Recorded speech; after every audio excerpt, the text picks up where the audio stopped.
To continue, option 2 is liberal action. So that meets the needs of Mr. Barley and his best possible outcome and interest.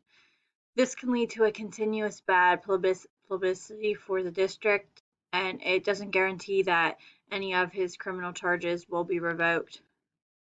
Option 3 is the district letter. So this allows for communication amongst the stakeholders, but it does not replace current foundation funds, and it does not fix the current district policy. Option 4 is to update the policy. This allows for communication among stakeholders. It fixes current district policy, but it does not replace those foundation funds. And lastly, option 5 is the fundraising option.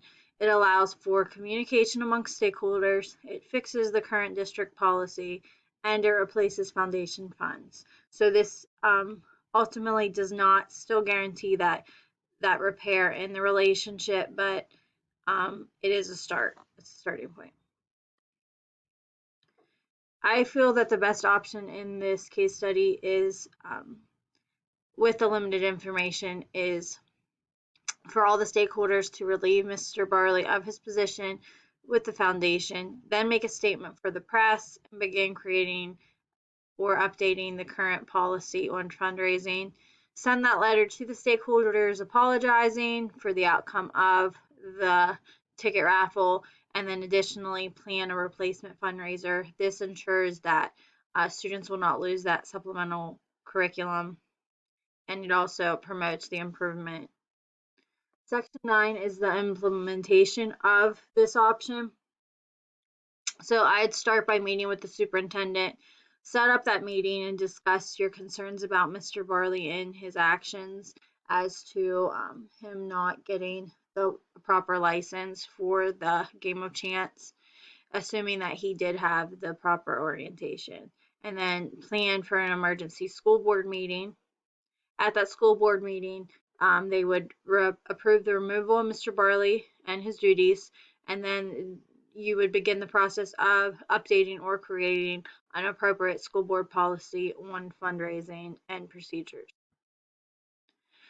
After that, I would meet with Mr. Barley, discuss our concerns that we have as a district and Mr. Santos' personal concerns. Mention that there were flaws in the current school board policy. I'm assuming there were. And also apologize for any hardship there may be, and just remove Mr. Barley from his current duties.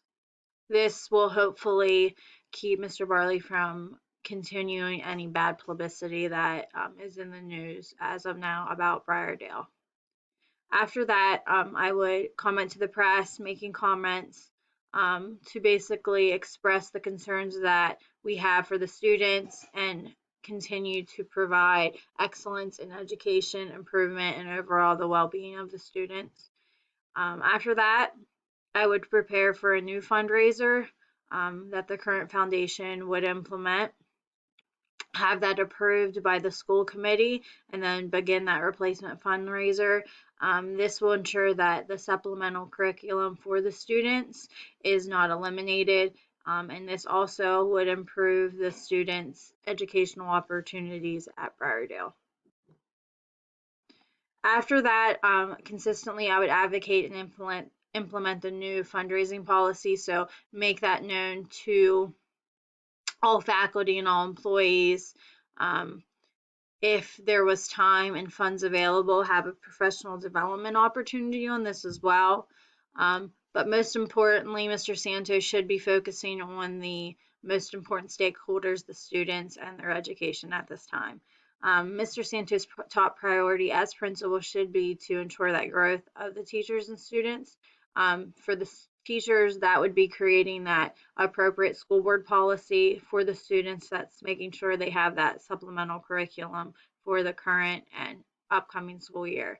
By doing this, this should begin to repair the trust that the stakeholders and the community might have with Briardale or with Mr. Santos in particular. If the situation does not work out, Mr. Santos, he should continue to advocate for equality, equitability, ethics within the school board policies and within the students' needs, that meet the students' need. Mr. Santos, he will eventually get additional opportunities to improve his relationship with stakeholders. The program standard integration is standard component 6.2, that is, program completers understand and demonstrate the capacity to evaluate, develop, and advocate for a data-informed and equitable resourcing plan that supports school improvement and student development. Throughout my case study, they are highlighted in yellow. Thank you.